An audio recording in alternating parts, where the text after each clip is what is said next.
अब आज का जो प्रकरण है, कल का भी वैराग्य का प्रकरण था। भगवान आदिनाथ राजमहलों को छोड़कर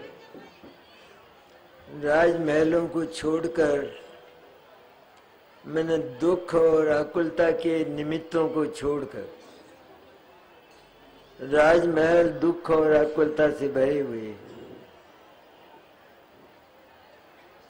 और जिनके पास तत्वज्ञान नहीं है, ऐसे राजाओं के लिए तो लोक में एक कहावत है कि राजेश्वरी वो नरकेश्वरी। लेकिन हमारे यहाँ तो ये जो तत्वज्ञान है, इसको जगत की सारी संपत्ति मिलाकर भी नहीं तोला जा सकता।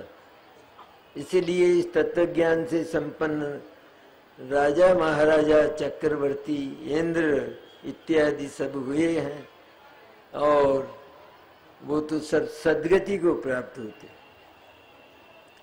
तो कल की बात हमने वैराग्य में प्रकरण में सब सुनी है। आज वे भगवान आदिनाथ आहार को निकल रहे।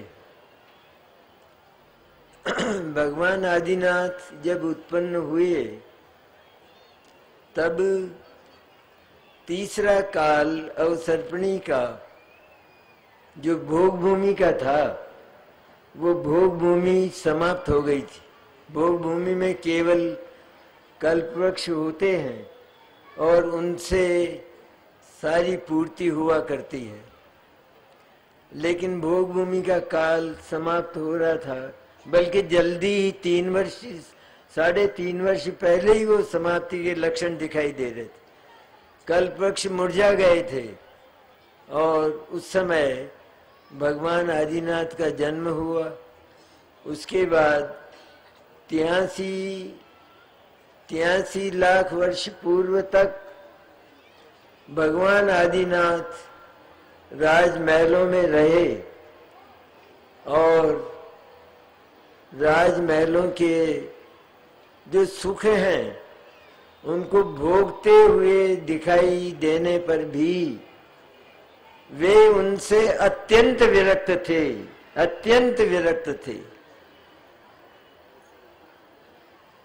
भोगों को भोगते हुए ज्ञानी दिखाई देते हैं। सच्चाई यह है कि जैसे एक बीमार व्यक्ति होता है और वो बीमार व्यक्ति हलवा खाता हुआ दिखाई दे, लेकिन वह उस हलवे से भी विरक्त रहता है कि ये कब छूटे मेरा और मैं आरोग्य को कब प्राप्त करूं। उसी तरह सारे ही ज्ञानी, चतुर्थ गुण स्थानवर्ती ज्ञानी, वो उसकी भी यही स्थिति होती है, क्योंकि वो परद्रव्य से रंच मात्र भी अपना संबंध नहीं मानता और परद्रव्य से संबंध है नहीं वास्तव में।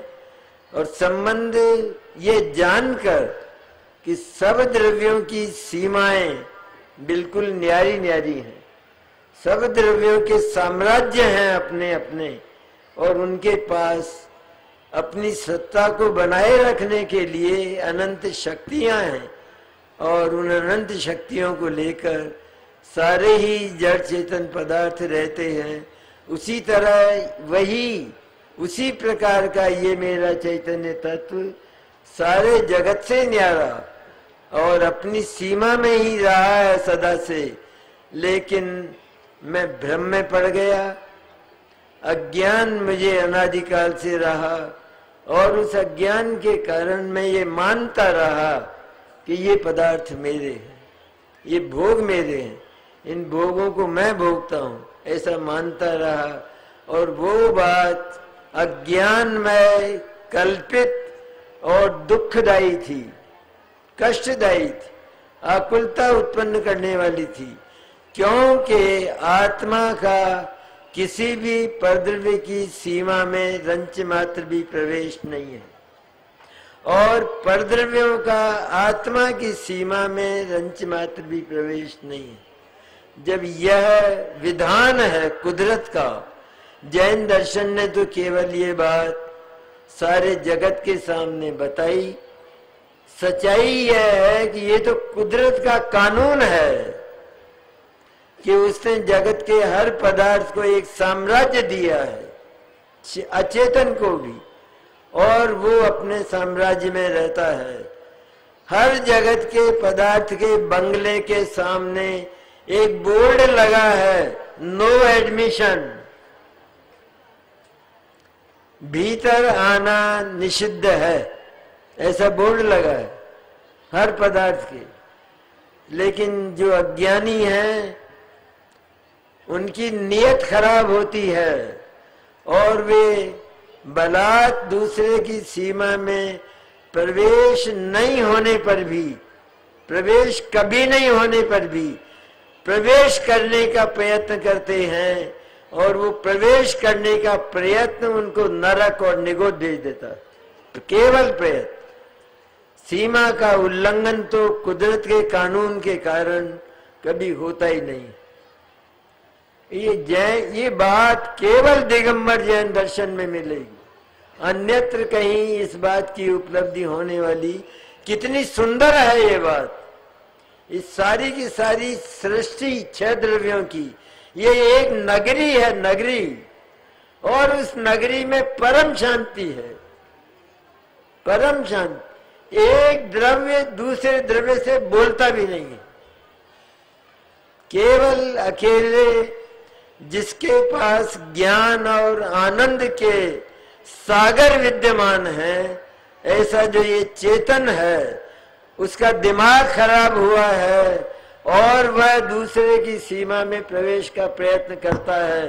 अचेतन पदार्थों में ये बात नहीं होती।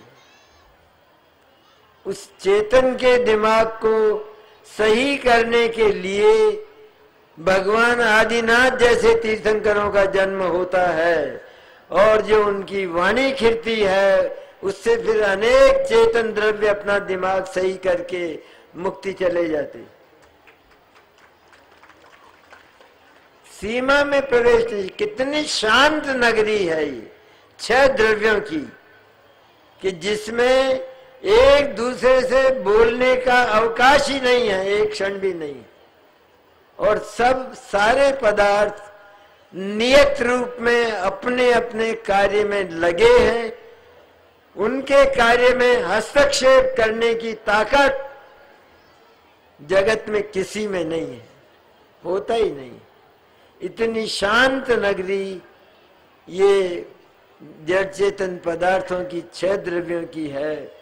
केवल चेतन को ये उपदेश दिया जाता है कि तू शांति का सागर, अमृत का निधान, रात और दिन जो अमृत पी सकता है, तो तू ये अपनी जो प्रवृत्तियां हैं, आदतें हैं, इन आदतों को समाप्त करके परद्रव्य की ओर बदनीयत से झांकना बंद करके, और केवल अपनी ओर क्यों नहीं देखता है कि जहां अमृत के समुद्र लहरा रहे हैं, उस चैतन्य की ओर, चैतन्य सत्ता की ओर देख। इन जड़ पदार्थों की नकल कर। जड़ पदार्थ तेरे को संदेश दे रहे हैं, वो ये कहते हैं तू हमारे पास आता क्यों है। सबसे पहले ये बता, हमारे पास तुझे देने के लिए कुछ नहीं है, क्योंकि हम जड़ हैं और तू चेतन है। तू ज्ञान और आनंद वाला है, वो हमारे पास नहीं, और वो तेरे पास अनादि से ही भरा है। ऐसे ज्ञान और आनंद के धनी आत्मा को अचेतन पदार्थों का ये संदेश है, हमारे पास आना बिल्कुल, झांकना बंद कर दे, मत झांक, अपनी ओर देख। लोक में जो मिथ्या दर्शन की प्रवृत्ति होती है, मिथ्या दर्शन में हम जगत के पदार्थों को, भोगों को, धन धान्य को, इसको अपना मानते हैं। कहते हैं ना, हम करोड़पति हैं, हमारे इतने बंगले हैं, हमारे पास इतना सोना चांदी है, हमारे पास रत्नों के ढेर हैं, ऐसा हम कहते हैं। तो ये सब कहते हैं, तो वहां उस मिथ्या दर्शन में भी हमको केवल अपना ही ध्यान रहता है, हम अपने ही विकल्प करते हैं, हम कभी पड़ोसी के विकल्प नहीं करते मिथ्या दर्शन में।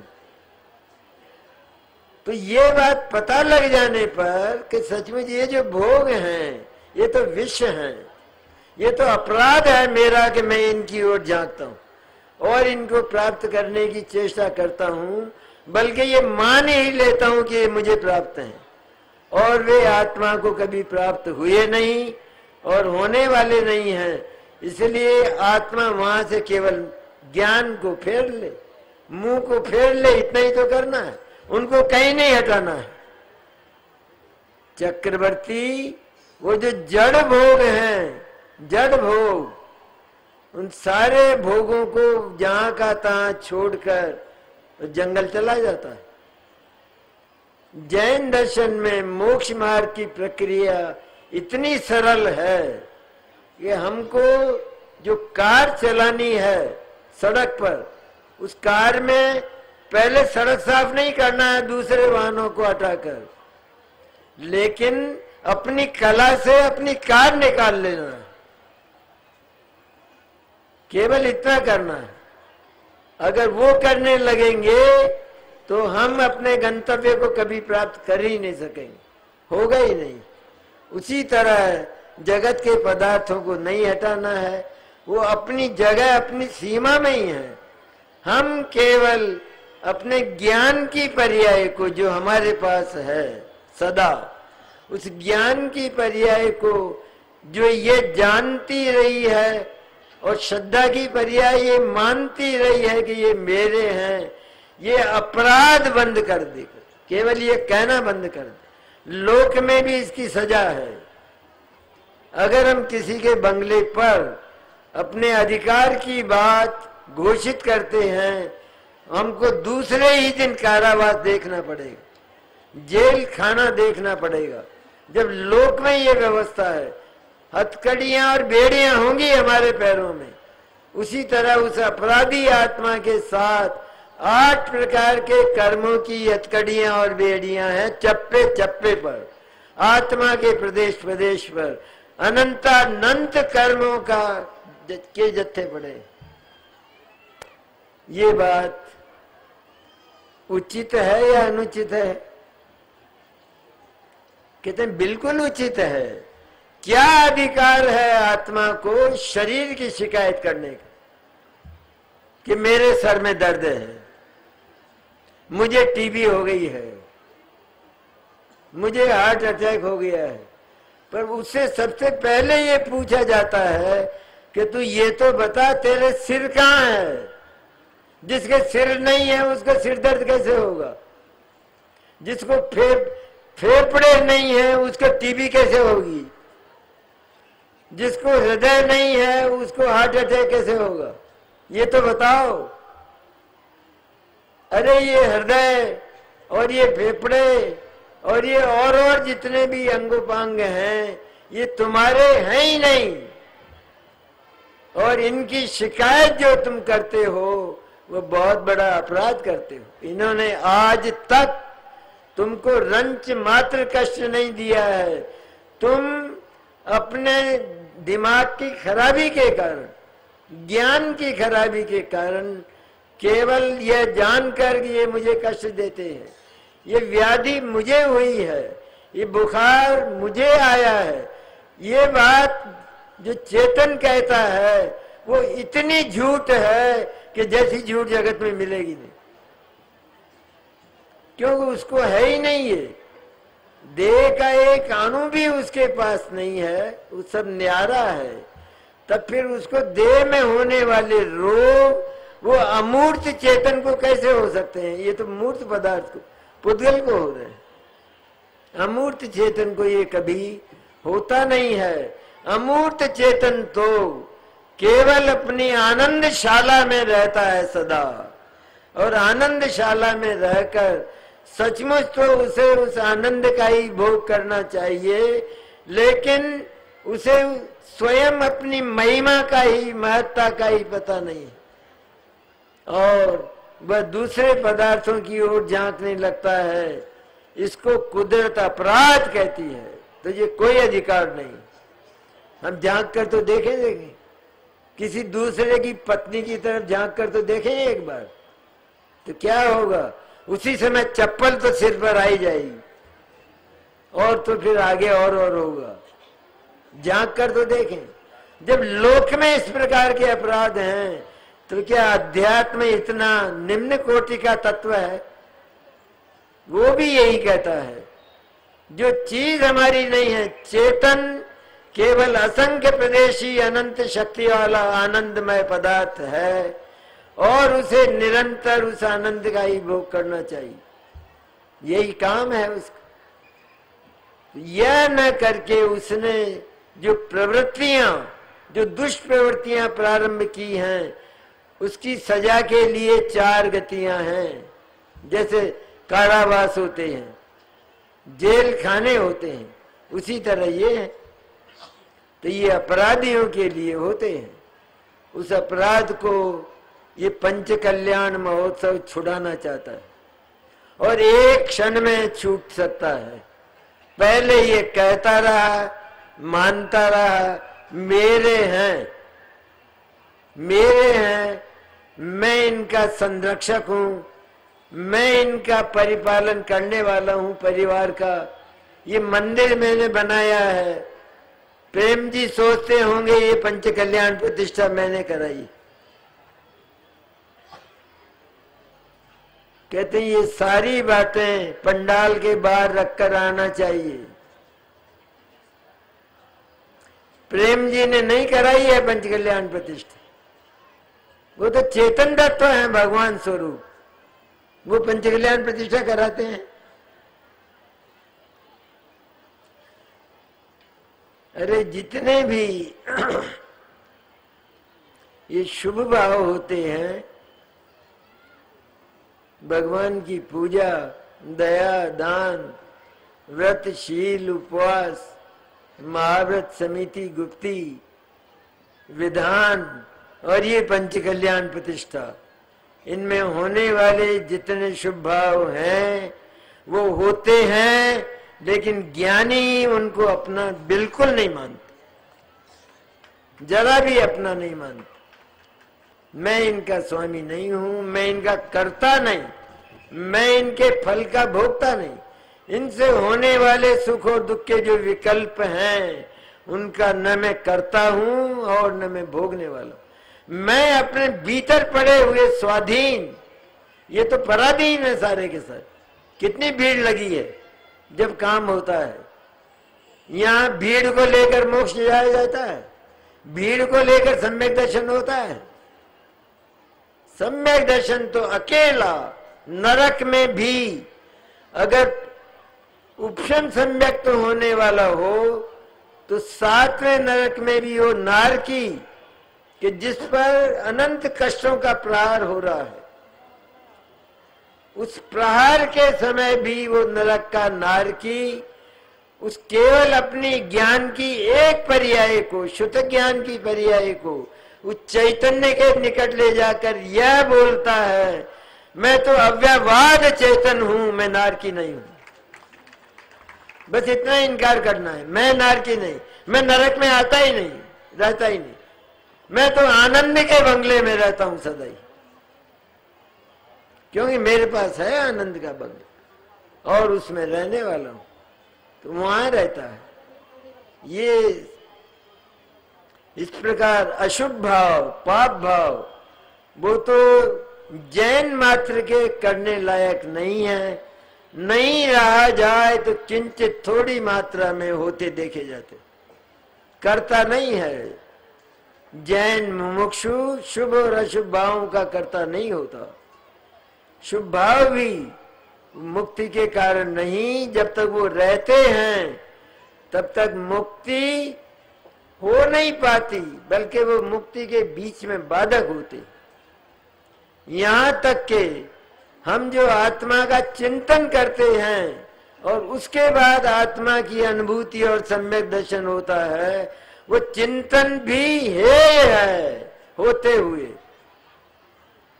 अगर कोई उस चिंतन में अटक जाता है और ये मान लेता है कि ये तो शुद्ध आत्मा का ही चिंतन है, इसलिए शुद्धात्मा का चिंतन करते करते मैं शुद्ध आत्मा को प्राप्त कर लूंगा और सम्यक दर्शन प्राप्त हो जाएगा, ऐसा मानना भारी भ्रम है। उसको पक्ष वाला अज्ञानी का, नए पक्ष वाला अज्ञानी है वो।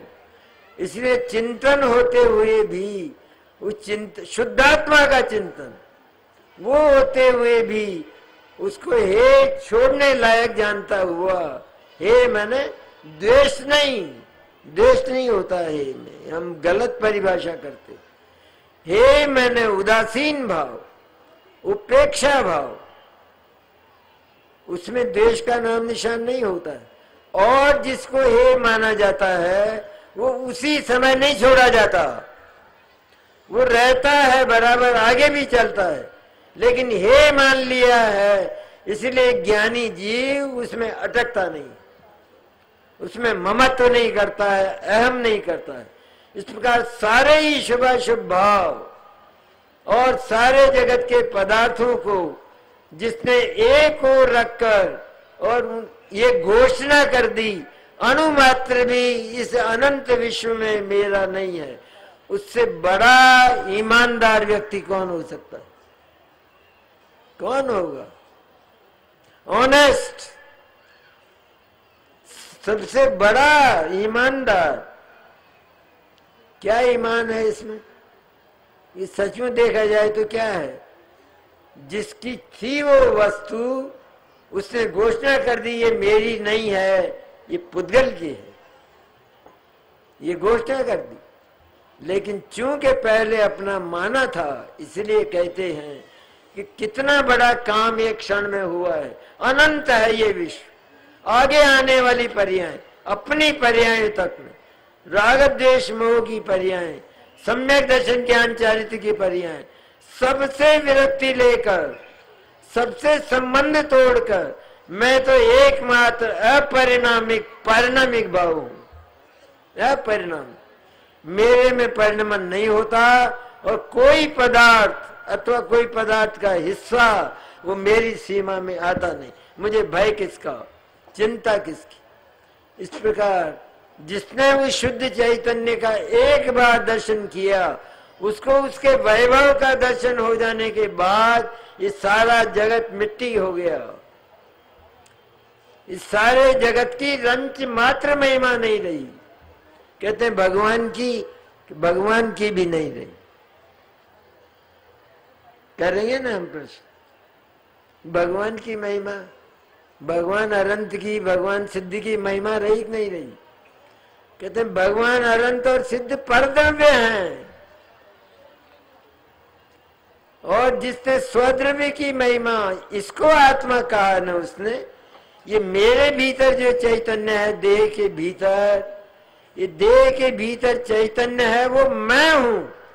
अब इससे भिन्न और इससे अनवेल जितने जगत के पदार्थ हैं तो वो तो सब मेरे नहीं है। इसलिए भगवान भले ही हमें मुक्ति का रास्ता बताते हैं, लेकिन मोक्ष नहीं ले जाते अपने साथ, और अपना सुख बांट बांट कर नहीं खाते। अनंत सुख है उनको, लेकिन देने लेने का, आदान प्रदान का विधान यहाँ नहीं है। वो ये कहते हैं तेरे पास जो ये आनंद का सागर स्थायी ध्रुव पड़ा है वो क्या काम आएगा? उसका भोग क्यों नहीं करता है? पराधीनता की बात हमसे क्यों मांगता है? ऐसे भगवान जगत में मिलने वाले नहीं, जो वापस अपने घर पहुंचा दे। जा अपने घर जा, कल से मेरे यहां मत आना। क्यों आता है बार बार? क्या कहना चाहता है? कहते दुखी हूं। अरे दुख है नहीं भाई तेरे पास, दुख कल्पना है, दुख नहीं है। दुख तो आत्मा का स्वरूप है ही नहीं, तो वो तो कल्पना से तेने खड़ा कर लिया है। कल्पना से। ये जानवर होते हैं ना कई तरह के, वो तोता होता है ना, तोता, तो वो नलिनी होती है, नलनी, उस नलनी पर झूल जाता है तो औंधा हो जाता है, और ये मान लेता है इस नलनी ने मुझे पकड़ लिया। एक कुत्ता होता है, वो कांच के महल में जाता है और उसको दूसरा कुत्ता दिखाई देता है, तो वो ये नहीं जानता कि ये मेरा ही प्रतिबिंब है, वो दूसरा कुत्ता मानता है, तो वो अपना माथा उस कांच से टकराता है और लोहू लोहान हो जाता है। क्या हुआ? कुछ हुआ, कुछ फर्क पड़ा बात परिस्थिति में? कांच का मंदिर वो का वो, कुत्ता वो का वो, केवल एक समय का भ्रम पैदा हो गया, और उस भ्रम को अगर निकाल दे तत्काल सुख का अनुभव होता है। यही स्थिति चेतन की है कि सचमुच एक क्षण में ये पुरुषार्थ अगर हो जाए, पंच कल्याण महोत्सव का तो संदेश ही यही। पालना हमने खूब झुलाया, खूब जय बोली भगवान की, फिर राग का प्रकरण था इसलिए बहुत उत्साह आया, और वीतरागता के प्रकरण में इतना उत्साह आता ही नहीं है। आया ना, उतना उत्साह आता है वीतरागता के प्रकरण, और राग में कितना आया था कि मैं भी झुलाऊंगा, मैं भी जय बोलूंगा, मैं भी झुलाऊंगा। तो नहीं झुलाना चाहिए। अरे झुलाना है भाई, क्यों नहीं झुलाएगा? झुलाओ, लेकिन ये मानो ये राग मेरा नहीं, मैं इस राग का स्वामित्व नहीं रखता, क्योंकि राग का मेरे भीतर अत्यंत अभाव है। पर्याय में हो भले ही राग, मेरी सत्ता में तो राग द्वेष पुण्य पाप का नाम निशान नहीं है, ऐसा मानता है। ऐसा मानने वाला जो जीव है वो भगवान आदिनाथ के समान आदिनाथ बनकर मुक्ति चला जाता है, और उस मुक्ति से भी वो विरक्त है पहले से ही। चतुर्थ गुण स्थान में वो जीव तिर्यंत, वो मुक्ति से विरक्त है, क्योंकि पर्याय मात्र से विरक्त है। मुझे मोक्ष नहीं चाहिए, मैं तो वर्तमान में जो मोक्ष है मेरे पास अनादि अनंत, उसका क्या करूंगा? फिर नए मोक्ष हो मैं क्या करूंगा? ऐसा क्षणभंगुर मोक्ष मुझे नहीं चाहिए। मेरे पास तो अनादि अनंत है, अविनश्वर, ऐसा मोक्ष मेरे भीतर पड़ा है, क्योंकि मैं मुक्त हूं, मैं पराधीन नहीं हूं, ऐसा जानता है। तो आज उन भगवान आदिनाथ के आहार की प्रक्रिया है ना,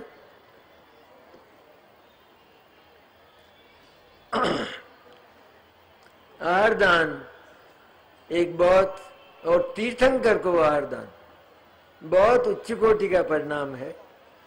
भगवान आदिनाथ ने भोग भूमि समाप्त होने पर 83 लाख पूर्व तक गृहस्थ अवस्था में रहकर और फिर दीक्षा ली।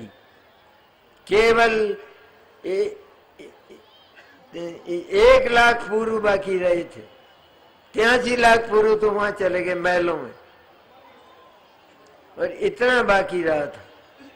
तो वो दीक्षा लेकर जब भगवान निकले और आहार को निकले, तो क्योंकि जो जीव थे वो भोग भूमि के थे, भोग भूमि में कोई मुनि नहीं होता, वहां कोई आहार दान नहीं होता। भोग भूमि के जीव केवल अत्यंत मंद कषाई होते हैं और अपने भोगों में लीन रहते हैं। सम्यक दृष्टि होते हैं, उनको भी भोग होते हैं, लेकिन वो भोगों से विरक्त रहते हैं। जैसे औषधि पीता है एक रोगी, बहुत अच्छी मीठी औषधि हो, अरे वो भले ही कोई बादाम का लड्डू ही हो, लेकिन औषधि है, फिर भी वो खाते हुए उससे विरक्त है। ये तो हमारे जीवन की बीती हुई बात है। हम तो ये चाहते हैं ये दवाई की शीशी कब फोड़ दें, तो उसके प्रति हे बुद्धि है कि नहीं?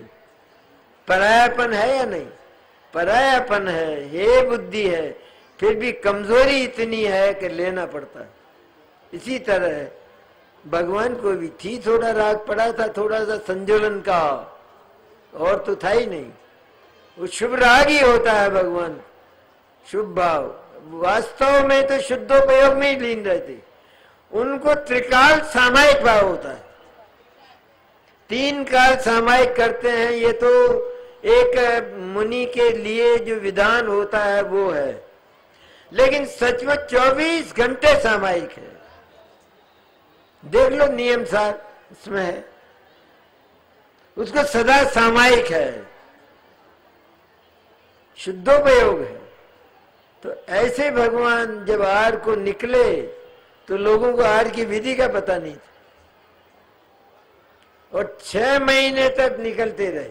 6 महीने तक आहार का विकल्प, 6 महीने तो ध्यान में बैठ गए दीक्षा लेकर, उस समय तो आहार का विकल्प ही नहीं आया। और फिर उसके बाद आहार के लिए निकले तो लोगों को आहार दान की विधि का नवदा भक्ति से पता ही नहीं, क्योंकि भोग भूमि में वो होती नहीं। तो भगवान 6 महीने तक आए और श्रावकों के घरों के निकट घूमकर वापस चले जाते। अब 6 महीने, और उसको अंतराय कहा गया, उसको उपवास कहा गया, जो दीक्षा लेकर ध्यान में बैठ गए और आहार का विकल्प नहीं आया, केवल चैतन्य का अनुभव और चैतन्य का चिंतन रहा। अब जब आहार का विकल्प आया और निकले तो किसी को आहार की विधि का पता न होने के कारण 6 महीने तक अंतराय होता रहा, उसको अंतराय कहा। सचमुच देखा जाए तो भगवान ने तो प्रतिदिन आहार किया, क्योंकि आत्मा को तो आहार आत्मा का आहार का विकल्प है, और आहार तो आत्मा में पहुंचता है ही नहीं, हमारे भी नहीं पहुंचता, किसी के नहीं पहुंचता। हम जो खाना खाते हैं वो खाना शरीर तक रहता है, आत्मा का स्पर्श भी नहीं करता। ये स्थिति भगवान की थी, तो इसीलिए अंतराय कहा गया। और फिर आखिर अंतराय टूटा तो राजा श्रेयांश जो थे उनको जाति स्मरण हुआ, उन्होंने पहले आहारदान दिया था पूर्व भाव में, तो उसका स्मरण हो गया, तो उनको नवदा भक्ति का सारा जाति स्मरण में ज्ञान हो गया। उन्होंने भगवान का प्रतिगान किया, पड़गाया, और राजा श्रेयांश के द्वारा भगवान का पहला आहार गन्ने के रस का हुआ, इक्षु रस का। जहां भगवान तीर्थंकर का जिस आंगन में आहार होता है वहां पर पंचाश्चर्य की वृष्टि होती है, पंचाश्चर्य होते तीर्थंकर परमात्मा।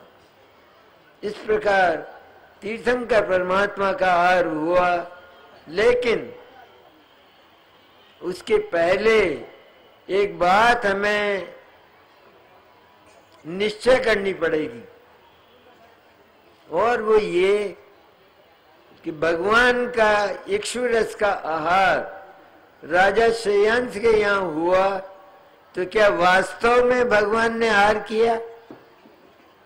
और क्या भगवान ये मानते थे कि मैं आहार कर रहा हूं?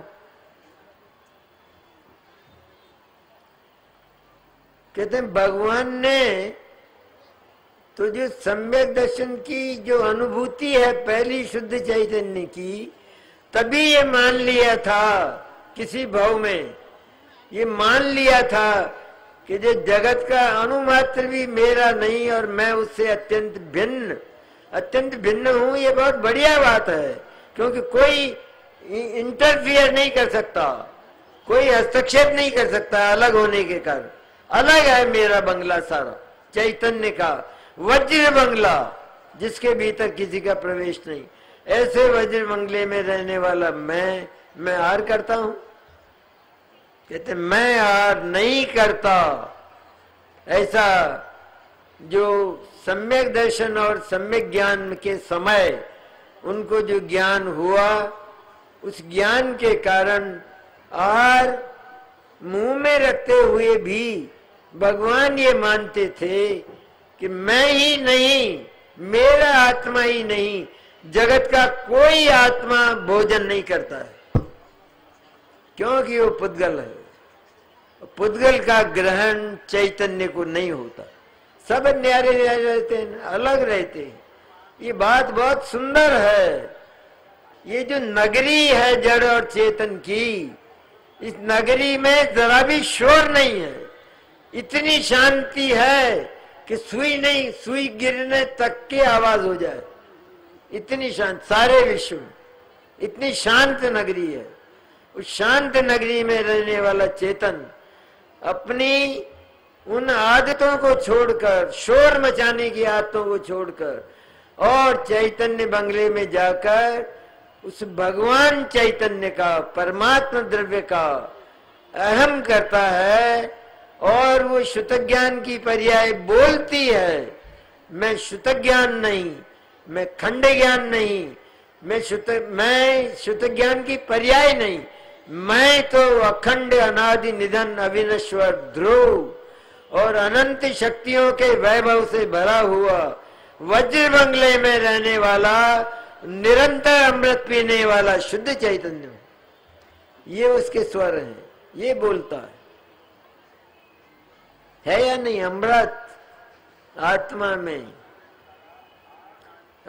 में अमृत भरा है सचमुच। और मुनिराज आदिनाथ, ये भोजन तो केवल एक राग का विकल्प बाकी है, उसके कारण घूमना पड़ता है। लेकिन भगवान जानते हैं क्या मेरा द्रव्य ये हाथ फैलाने लायक है किसी के सामने? और उसका हाथ तो ऊपर और मेरा हाथ नीचे। क्या ऐसी मेरी स्थिति, ऐसा स्टैंडर्ड है मेरा? अरे मेरा स्टैंडर्ड तो ऐसा है कि आर तो क्या 3 लोग की संपत्ति भी आ जाए तो मैं झांकता नहीं।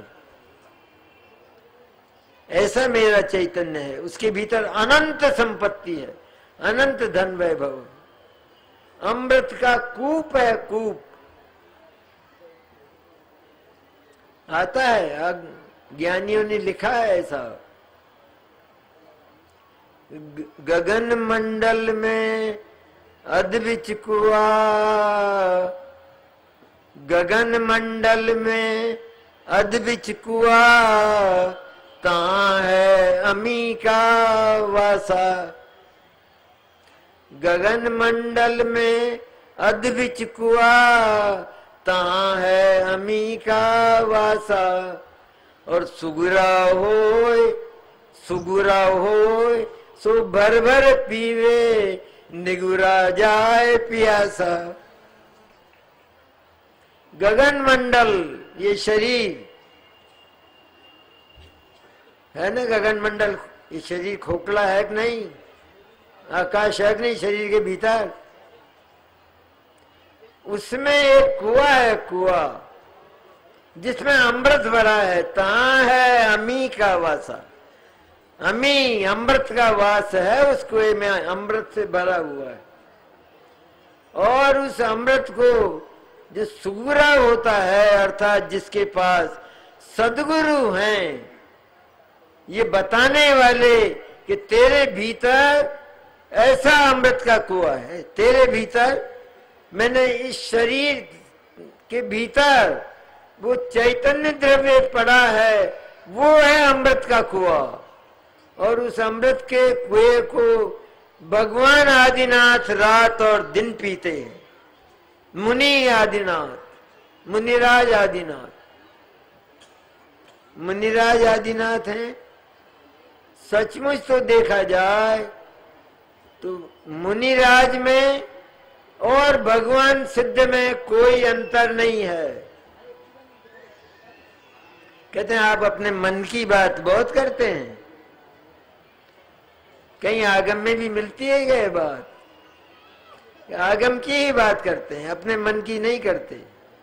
कहीं भूल हो जाए तो माफ कीजिए, बता दीजिए मुझे, लेकिन सचमुच आगम की बात है। आगम ही कहता है। प्रवचन सार की 200 गाथा देख लीजिए। आचार्य अमृतचंद्र कहते हैं कुंद कुंद आचार्य के संबंध में कि मैं मोक्षाधिकारी, ये कहते हमें तो ऐसा लगेगा इतना घमंड। मुनि होते हुए कहते हैं मैं मोक्ष अधिकारी, इनको कैसे पता लग गया कि मैं मोक्ष का अधिकारी हूं? कहते हैं अपने भीतर जो योग्यता होती है, उस योग्यता क्या क्या स्वयं को पता नहीं लगता? हमको नहीं लगता है पता अपनी योग्यता का। जिस कला में हम चतुर हैं, तो क्या उसका पता हमें नहीं है? हम नहीं कहते कि मैं जानता हूं ये सारी बात, तुम नहीं जानते हो। उसी तरह है, टीका में आचार्य कहते हैं मैं यह मोक्षाधिकारी। और फिर क्या कहते हैं? साधु होने पर भी सिद्ध। साधु तो दिखाई देता हूं तुमको, वास्तव में तो मैं सिद्ध परमात्मा हूं। कहते हैं द्रव्य की अपेक्षा क्या होगा? अरे भूल करते हो। क्या अंतर है भगवान सिद्ध में और मुनिराज में? क्या अंतर है? जिनका विकल्प अणु मात्र को छूता नहीं, सारे जगत से जिनका संन्यास, और एक केवल शुद्धात्मा उनका न्यास। वो मुनिराज कहते हैं कि जो मुनिराज और सिद्धों में अंतर मानता है, उसका मोक्ष तो अभी बहुत दूर है। जड़ है वो, जड़, चेतना नहीं है उसमें, मुर्दा है। अंतर है। क्या अंतर है? अरे साहब वो तो भगवान है। ये तो वो भगवान है, और उन भगवान से बड़ा हर जीव के भीतर शुद्ध चैतन्य पड़ा है। वो भगवान भी उसी का अवलंबन लेकर भगवान बने हैं। सचमुच बने हैं, उस बात का उनको जरा भी गौरव नहीं। भगवान सिद्ध को वे तो थे, भगवान ही थे सदा से, अनादिकाल से, और अनंत काल तक भगवान परमात्मा ही रहेंगे। उनका द्रव्य वास्तव में भगवान और परमात्मा है, ऐसा एक चौथे गुण स्थान वाला सम्यक दृष्टि जानता है। वो भी अपने आप को भगवान ही मानता है। वो अपने आप को चौथे गुण स्थान वाला या सम्यक दृष्टि नहीं मानता। क्या करूंगा? सम्यक दृष्टि की तो नई पर्याय है कि नई पर्याय पैदा हुई है, और वो तो क्षणभंगुर है। और पर्याय मात्र के प्रति तो मेरा बल सदा से टूट चुका है। उससे तो मैं अत्यंत विरक्त हूं। सिद्ध दशा से विरक्त रहने वाला वो कौन सी पर्याय में ममत्व करेगा? ऐसी विरक्ति चतुर्थ गुण स्थानवर्ती सम्यक दृष्टि की है। मुनिराज तो उस वीतराग भाव में और आगे बढ़ गए हैं। और जब आर्दान की बात होती है, हम सबको सबसे पहले ये बात जानना चाहिए कि भगवान आदिनाथ तो आहार करते ही नहीं, लेकिन हमने भी आज तक आहार नहीं किया और न करने वाले, करते ही नहीं, कोई नहीं करता। क्योंकि वो रखेगा कहाँ? आत्मा में इतना वैभव भरा है, एक एक चप्पे चप्पे में इतना वैभव भरा है कि उसमें उससे अन्य कोई भी वस्तु हो, उसके रखने की कोई जगह नहीं। चतुर्थ गुण स्थान वाला सम्यक दृष्टि ये बोलता है कि मुझे सिद्ध दशा को रखने के लिए मेरे पास स्थान खाली नहीं है। ये बोलता है कौन? चतुर्थ गुण स्थान वाला नारकी, चतुर्थ गुण स्थान वाला सम्यक दृष्टि तिर्यंत, देव और मनुष्य, सबका एक तरह की प्रवृत्ति, एक तरह का मानना, ये एक तरह का सम्यक दर्शन सबका। उसमें ये माना जाता है मेरे पास जो अनंत निधियां हैं, अनंत गुणों की शक्तियां हैं, पिटारे हैं रत्नों के, उन रत्नों के पिटारे से मैं इस तरह ठसाठस भरा हूं कि मुझे पर्याय मात्र को रखने की जगह मेरे पास, मैं तो नित्य पदार्थ, शाश्वत पदार्थ हूं, मैं तो अविनाशी और ध्रुव हूं। तो मैं इस अनित्य को क्या करूंगा? क्षणभंगुर को। मेरा मेरा तो चप्पा चप्पा ध्रुव है, अविनाशी है। चप्पा चप्पा ध्रुव और अविनाशी है। मैं अनित्य से की संगति करता ही नहीं, उससे मैं कभी का ममत्व तोड़ चुका हूं। उसमें सिद्ध दशा भी आ गई, आया है, आगम में आया है, आगम में आया है, आया ना प्रवचन सार में। जहां दूसरा ये तत्व प्रज्ञापन शुरू हुआ, वहीं आचार्य ने सबसे पहले ये लिया है, सबसे पहले लिया। पदार्थ द्रव्य वाला होता है, द्रव्य अनंत गुण वाला होता है, गुणों से पर्याय होती हैं, लेकिन पर्याय मूल पर्याय को आत्मा मान, संपूर्ण आत्मा मानने वाला, चाहे वो शुद्ध हो अथवा अशुद्ध, शुद्ध पर्याय हो जाती है तब तो वो पर्याय को आत्मा मानता ही नहीं। लेकिन अशुद्ध पर्याय राग द्वेष मोह की रहती है, तो अज्ञानी ये मानता है कि मैं रागी द्वेषी मोही हूं, ऐसा मानता है। तो ऐसा मानने के कारण वो उस आत्मा का दर्शन नहीं कर सकता कि जो मोह राग द्वेष से अत्यंत न्यारे है। लेकिन ज्ञानी सदगुरु जी से मिले, अरे गुरुदेव जैसे मिल गए हमको, फिर क्या कमी रही।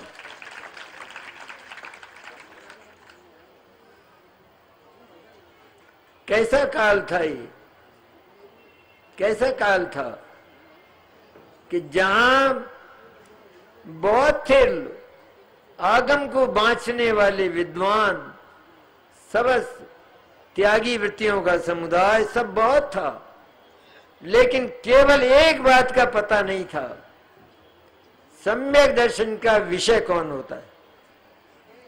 तो मैं तो सम्यक दर्शन को गुरुदेव की रिसर्च मानता हूं।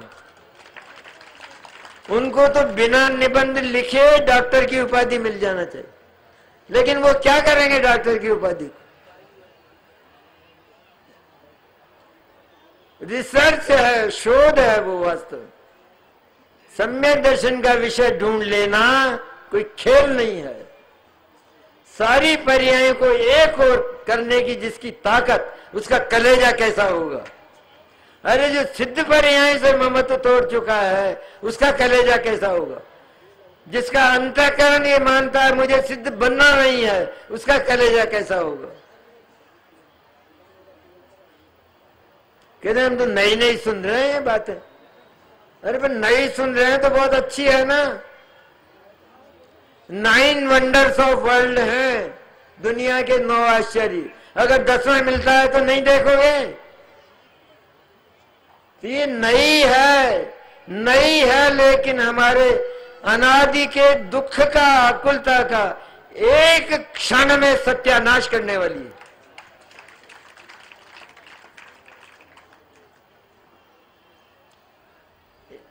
इसलिए आज का जो दिवस है आरदान का, उसमें पहले हम यदि अपनी ये दृष्टि बनाते हैं और पर्याय मात्र के प्रति, परद्रव्य मात्र के प्रति हमारा ममत्व टूट जाता है, हम इसके करता नहीं, धरता नहीं, हरता नहीं, हम इसको छूते तक नहीं और ये हमको छूता नहीं, ऐसा मानकर, अरे विकल्प नहीं माने अभी, ज्ञान के विकल्प, आत्मा के स्वरूप को जानकर, जैसा गुरुदेव ने हमको बताया, ऐसे आत्मा के स्वरूप को जानकर परद्रव्य का अनुमात्र भी और पर्याय का एक अविभाग प्रतिच्छेद भी मेरा नहीं।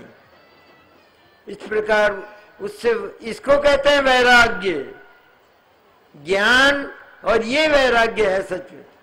सम्यक दृष्टि को ही ज्ञान और वैराग्य की शक्ति होती है। आया है समय सार में, सम्यक दृष्टि भवति नियतम ज्ञान वैराग्य शक्ति। अरे जिसने इतना संन्यास ले लिया है संपूर्ण विश्व से, और जो अपनी वस्तुति चैतन्य छोटा सा, केवल उसमें जिसने अपने ममत्व की, अपने एकत्व की, अपने अहम की स्थापना की, उससे महान पुरुष और कौन हो सकता है। अरे हम तो उसको सिद्ध परमात्मा ही कहते हैं, उस सम्यक दृष्टि को। मंदिराज की तो बात ही बहुत दूर है।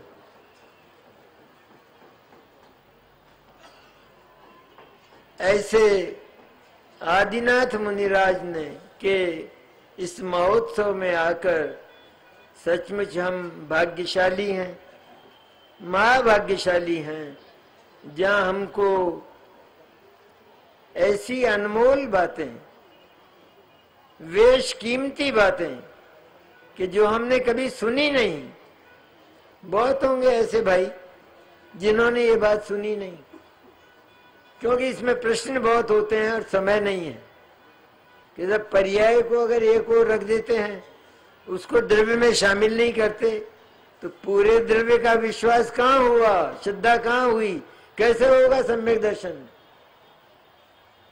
ये प्रश्न बुद्धिमानों का नहीं है। जिसके पास भेद विज्ञान की बुद्धि है वो इस बात को जानता है कि पर्याय है बराबर, उसकी सत्ता में स्वीकार करता हूं, लेकिन पर्याय और द्रव्य एक पदार्थ के दो अवयव होने पर भी दोनों निरपेक्ष हैं। द्रव्य निरपेक्ष, द्रव्य पर्याय का कुछ नहीं करता और पर्याय द्रव्य का कुछ नहीं करता। पर्याय मैली है, अज्ञान रूप है, तो वो द्रव्य को मैला नहीं करती। अनादिकाल बीता, मोह राग द्वेष रहे, लेकिन पर्याय का कोई प्रभाव शुद्ध चैतन्य पर हुआ नहीं, जो अमृत का कुआं है। और सम्यक दर्शन हुआ तो सम्यक दर्शन तो स्वयंवर जैसा है। जैसे पहले स्वयंवर होता था शादी के लिए, विवाह के लिए, उस स्वयंवर में शर्त रखी जाती थी और फिर वो जो कन्या है वो कन्या उसके गले में वरमाला डालती थी जो योग्य साबित होता था। इसी तरह सम्यक दर्शन ने शुद्ध चैतन्य के गले में वरमाला डाली, पर शुद्ध चैतन्य का क्या हुआ? वो तो वो का वही है। सम्यक दर्शन से उसकी महिमा नहीं बढ़ी, सम्यक दर्शन ने उसको आदर दिया तो उस पर्याय का नाम सम्यक दर्शन और आत्मानुभूति के आनंद में पर्याय हो गया। आदर दिया तो, लेकिन उसका न आदर होता और न उसका अपमान होता, उसमें कुछ नहीं जाता है। ऐसा जो द्रव्य है शुद्ध चैतन्य, उसकी याद भगवान आदिनाथ मुनिराज आदिनाथ हमें दिलाते हैं। और उनका जो आहार है वो आहार सचमुच उस चैतन्य तक नहीं पहुंचता, लेकिन ऊपर ही रहता है, पुद्गल पुद्गल में मिलता है और में नहीं जाता है।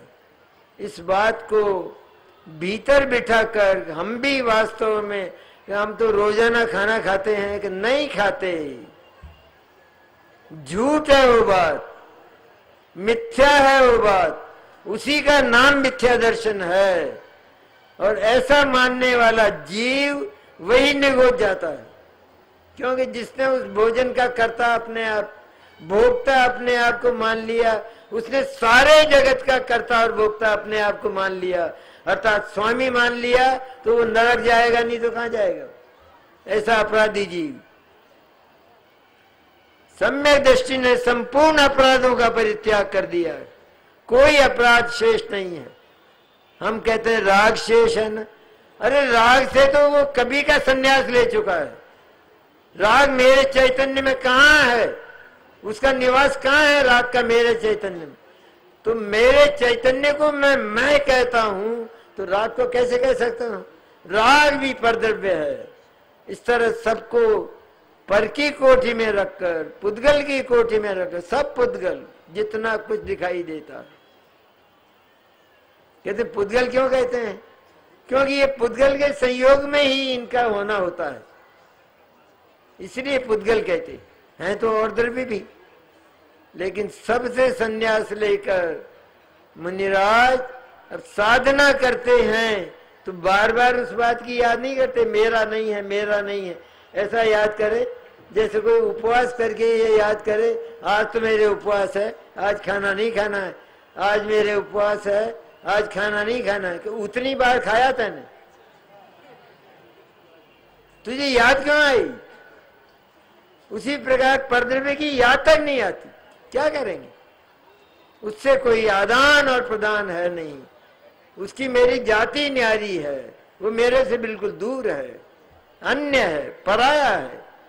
ऐसा जानकर केवल एकमात्र उस शुद्ध चैतन्य का चिंतन और शुद्धोपयोग करते हुए हम जगत के लोगों को कहते हैं पापा, उनकी जो पत्नी है उसको कहते हैं मम्मी, किसी को अंकल कहते हैं, किसी को भाई साहब कहते हैं, लगते हैं वो हमारे, और कहते तो हैं लेकिन मानते बिल्कुल नहीं है। इसी तरह सम्यक दृष्टि को ये सब देखे जाते हैं, लेकिन वो रंच मात्र इनमें नहीं अटक कर ये मानता है कोई मेरा नहीं, मेरे शुद्ध चैतन्य से अनमेल जितने भाव हैं वे सबके सब पराये हैं, पुद्गल हैं। हम भी ये सोचना तो शुरू करें, कि ये सोचना तो शुरू करें कम से कम। हम जाते हैं यहाँ से उठकर और इतने भाई बहन दिखाई देते हैं, तो हम तो कहते हैं ये पुरुष है, ये स्त्री है, ये मेरे अंकल हैं, ये मेरे भाई हैं, ये मेरी पत्नी है। पर ये सब बातें छोड़कर ये बोलो पुद्गल है सब, कुछ नहीं है। ये बोलना बंद कर दो, ये मेरा भाई, ये मेरी पत्नी, ये मेरे पिता, ये मेरी दुकान, ये मेरी फैक्ट्री, कि कुछ नहीं है, सब पुद्गल है। इतना एक स्वर, केवल एक स्वर, जितना कुछ दिखाई देता है सब पुद्गल है और मेरा नहीं, मेरा कोई अधिकार उसमें नहीं। मैं ऐसा अपराध नहीं कर सकता कि परद्रव्य के एक अणु को भी मैं अपना मानूं। भद्र पुरुष जगत का जो है वो ये कहता है कि मैंने आज तक केवल अपनी संपत्ति के सिवाय किसी दूसरे की संपत्ति तक झांका नहीं है, उसको भद्र पुरुष कहते। यही सम्यक दृष्टि की दशा होती है।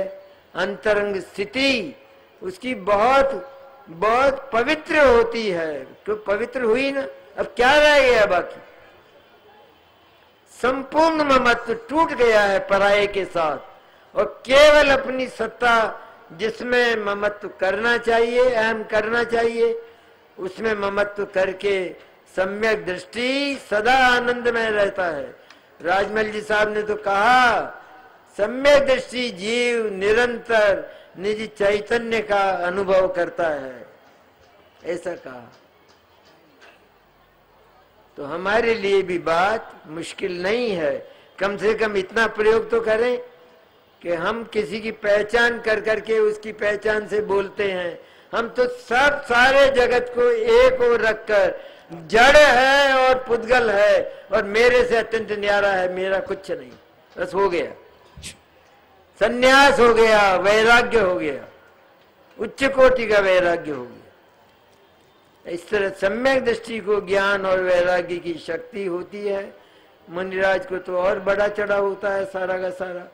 उन मुनिराज को आरदान देकर हम भी अपने भीतर वेद विज्ञान की यह दृष्टि रखकर और इस संसार का अंत हो, भव का अंत हो, ये पर्याय हमारी गुरुदेव के प्रसाद से सफल हो और संपूर्ण दुख का अंत हो जाए, ऐसी भावना के से हम पंचकल्याण महोत्सव में सम्मिलित हो रहे हैं। और होकर निश्चित रूप में हम कोई महान उपलब्धि लेकर जाएंगे, ऐसा रखना चाहिए।